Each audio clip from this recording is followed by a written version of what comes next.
और इस वक्त बात करने के लिए हमारे साथ हमारे पॉलिटिकल एडिटर देवेंद्र पराशर भी जुड़ गए हैं, विजयलक्ष्मी जुड़ गए हैं। देवेंद्र, आपके पास हम आएंगे, जरा समझेंगे आज की का इसका पॉलिटिकल इंपैक्ट क्या होगा कांग्रेस के लिए। लेकिन साथ ही इस सबसे पहले विजयलक्ष्मी, जो बातें कही गई, आप देखिए अजय माकन आए, उसके बाद जयराम रमेश आए, उन्होंने सिर्फ इतना ही जिक्र किया कि ये टाइमिंग सही नहीं थी, उनको इस वक्त नहीं छोड़ना चाहिए था जब राहुल गांधी कई मुद्दों को लेकर सरकार के ऊपर अटैक करने के लिए सड़कों पर उतरने जा रहे हैं। देखिए, कांग्रेस की प्रेस कॉन्फ्रेंस में साफ तौर पर अजय माकन और जयराम रमेश ये कहने की कोशिश कर रहे थे कि राहुल गांधी एकमात्र नेता हैं जो प्रेजेंट रूलिंग डिस्पेंसेशन से लड़ रहे हैं। कांग्रेस एकमात्र पार्टी है जो महंगाई, बेरोजगारी और जो मौजूदा सरकार है उसके खिलाफ लड़ाई लड़ रही है। ऐसे में गुलाम नबी आजाद कांग्रेस को अगर ऐसे मोड़ पर छोड़ते हैं तो ये कांग्रेस को एक तरीके से कमजोर करने जैसी बात है। तो कांग्रेस पार्टी जो है कहीं ना कहीं ये कहना चाह रही है कि गुलाम नबी आजाद ने जो चिट्ठी लिखी, 5 पेजेस की तमाम बातें उन्होंने उसमें कहीं कांग्रेस को स्ट्रेंथन करने की बात कही, लेकिन उनका जो ये एक्ट है, जो रवैया है, जो आज उन्होंने क्योंकि आज कांग्रेस अध्यक्षा देश से बाहर हैं, राहुल गांधी देश से बाहर हैं, प्रियंका गांधी देश से बाहर हैं, तो ये मौका जो है ये सही नहीं था। तो कुल मिलाकर के कांग्रेस ये कहना चाह रही है कि गुलाम नबी आजाद कांग्रेस को स्ट्रॉन्ग करने के लिए कहीं उनकी चिंता नहीं थी, अगर होती तो वो मौका देखते। और ऐसे मौके पर जब पार्टी हल्ला बोलने जा रही है महंगाई और बेरोजगारी जैसे बड़े तमाम मुद्दों पर, ऐसा सेंसिटिव टाइम उन्होंने चुना ये चिट्ठी कांग्रेस अध्यक्षा को लिखने के लिए। ठीक है, देवेंद्र पराशर भी विजयलक्ष्मी हमारे साथ जुड़े हुए हैं। देवेंद्र का रुख कर लेते हैं। देवेंद्र, लगातार हम वो नाम भी दिखा रहे हैं जो तमाम लीडरशिप जिन्होंने कह सकते हैं कांग्रेस पार्टी को सींचा है, जिन्होंने कांग्रेस पार्टी को खड़ा किया है, चाहे हम बात करें कपिल सिब्बल की, गुलाम नबी आजाद जिन्होंने आज इस्तीफा दे दिया, ज्योतिरादित्य सिंधिया मध्य प्रदेश में जो दिग्विजय और कमलनाथ के बीच की लड़ाई रही उसमें ज्योतिरादित्य सिंधिया ने इस्तीफा दे दिया, जितिन प्रसाद, कैप्टन अमरिंदर, सुनील जाखड़, ये तमाम वो नाम है। तो क्या ऐसा तो नहीं कि ये सीनियर वर्सेस जूनियर की लड़ाई और राहुल गांधी का जो विजन रहा है कि युवाओं को आगे करना है, उस वजह से कांग्रेस पार्टी एक आज ऐसे मोड़ पर आकर खड़ी हो गई है जहां पर अब वो पुराने लोगों को बचाने में नाकाम साबित हो रही है? और सिर्फ इसी रूप में इसे नहीं समझा जा सकता, क्योंकि हेमंत बिस्व शर्मा जो अलग हुए थे वो ऐसे कोई सीनियर लीडर नहीं थे, या जयवीर शेरगिल की कल की बात कर लें, वो ऐसा कोई सीनियर लीडर नहीं थे, ज्योतिरादित्य सिंधिया की बात कर लें तो ये ऐसे लोग थे जो कि अपेक्षाकृत युवा हैं और आसानी से राहुल गांधी के इर्द गिर्द ही हैं और उनके साथ वो चल सकते थे। समस्या ज़्यादा बड़ी ये दिख रही है कि आपकी फंक्शनिंग में समस्या है, आपके काम करने के तरीके में समस्या है, आपके संवाद में समस्या है। गुलाम नबी आज़ाद का जो पूरा जो चिट्ठी है, उसको अगर आप पूरी चिट्ठी को देखें तो उसमें जैसे शब्दों का उन्होंने इस्तेमाल किया है कि तैश में आके उन्होंने पद छोड़ दिया, चापलूसों से घिरे रहते हैं, उनके सिक्योरिटी और पीएफ लेते।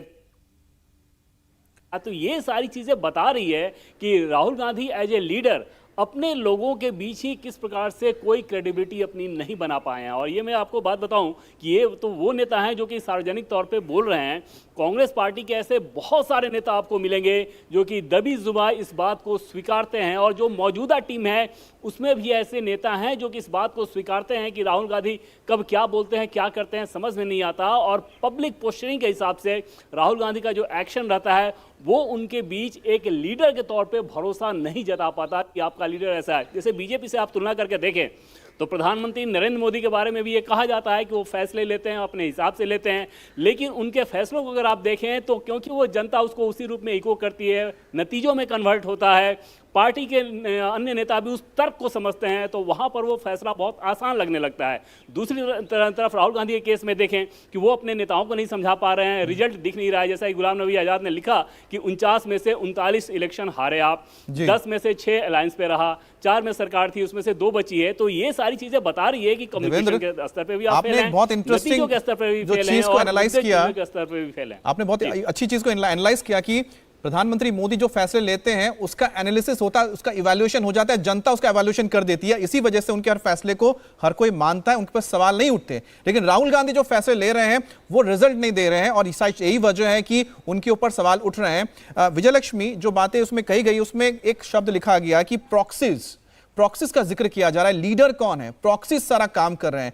ये एक बहुत ही खतरनाक होता है किसी भी पार्टी के लिए, और ये क्या हो रहा है, क्योंकि इसका जिक्र किया है इसमें लेटर में। देखिए, जो प्रॉक्सी शब्द का इस्तेमाल जिस संदर्भ में किया है अमित, उसको हमें समझना पड़ेगा। प्रॉक्सी शब्द का इस्तेमाल किया गया है जो कांग्रेस पार्टी के संगठनात्मक चुनाव होने वाले हैं अगले महीने, उसको लेकर, यानी जो नया अध्यक्ष अब बनेगा पार्टी का, उसको लेकर। वहां पर गुलाम नबी आजाद कह रहे हैं कि जो बनेगा वो एक प्रॉक्सी पर्सन होगा, एक पपेट होगा। और जब G23 वाली चिट्ठी लिखी थी अमित गुलाम नबी आजाद ने, मैंने उनका इंटरव्यू किया था उस समय, और G23 की चिट्ठी का ट्रिगर पॉइंट था कि उस समय भी कांग्रेस एक अध्यक्ष को बनाने की बात जो है उस समय चल रही थी, और कुछ ऐसे नाम जिनको राहुल गांधी का लेफ्टिनेंट कहा था मेरे इंटरव्यू में गुलाम नबी आजाद ने, और कहा था कि वो लोग जो हैं वो बहुत एफिशिएंट लोग नहीं है जिनको पार्टी अध्यक्ष बनाकर थोपना चाहती है। इसलिए उन्होंने तमाम चीजें जो हैं वो लिखी हैं, जिसमें उन्होंने अपनी तमाम चीजें, अपनी तमाम बातें जो हैं वो गिनाई हैं। और अभी आज की चिट्ठी अगर आप देखेंगे तो वो कह रहे हैं कि एक प्रॉक्सी व्यक्ति को, जो चुनावी ऑर्गेनाइजेशनल इलेक्शन है वो एक शैम है, एक दिखावा है, क्योंकि कांग्रेस पार्टी के कॉन्स्टिट्यूशन को अगर आप पढ़ेंगे तो बहुत ही जटिल प्रक्रिया है। एक इलेक्टोरल कॉलेज है जो प्रेसिडेंट का चुनाव करता है, जो कांग्रेस CWC का चुनाव करता है, लेकिन उससे पहले ऐसी मेंबर्स का चुनाव होता है, डेलीगेट्स का चुनाव होता है, फिर जाकर के वो आगे चुनते हैं। लेकिन अगर कांग्रेस ऑर्गेनाइजेशनल इलेक्शन के लिए तैयार बता रही है, कह रही है अगले 1 से 2 महीने में अध्यक्ष मिल जाएगा, लेकिन ये जो प्रक्रिया है, जो ब्लॉक लेवल पर आपको चुनने होते हैं, जो बूथ लेवल पर आपको चुनना होता है, शुरुआत कांग्रेस के संविधान के मुताबिक बूथ लेवल से होती है। बूथ लेवल पर आप डेलीगेट्स चुनते हैं, फिर वो डेलीगेट्स ब्लॉक लेवल पर चुनते हैं, फिर स्टेट लेवल पर चुनते हैं, और स्टेट लेवल पर चुने हुए डेलीगेट्स जो हैं वो अध्यक्ष और फिर CWC का चुनाव जो है वो होता है। लेकिन गुलाम नबी आजाद की चिट्ठी में साफ तौर पर कहा गया है कि इस प्रक्रिया को कहीं भी फॉलो नहीं किया गया, यानी जो व्यक्ति अब अध्यक्ष बनेगा संगठनात्मक चुनाव के बाद वो एक प्रॉक्सी व्यक्ति होगा। 24 अकबर रोड जो है एक लिस्ट बना दी जाती है, और AICC के लोगों द्वारा एक लिस्ट बना दी जाती है। और अब विजयलक्ष्मी इस पर देखना होगा, जब सोनिया गांधी, राहुल गांधी, प्रियंका गांधी वापस आते तो इनका क्या इस मसले पर कहना होगा, क्या रुख रहेगा, क्या आगे लोगों से बातचीत की जाएगी, क्या आगे ऑब्जर्वेशन होगा कि पार्टी के भीतर चल क्या कुछ रहा है। आप दोनों बने रहिएगा। इंडिया टीवी हर वक्त हर जगह डाउनलोड करने के लिए सर्च करें India TV news Google play store या ऐप स्टोर पर।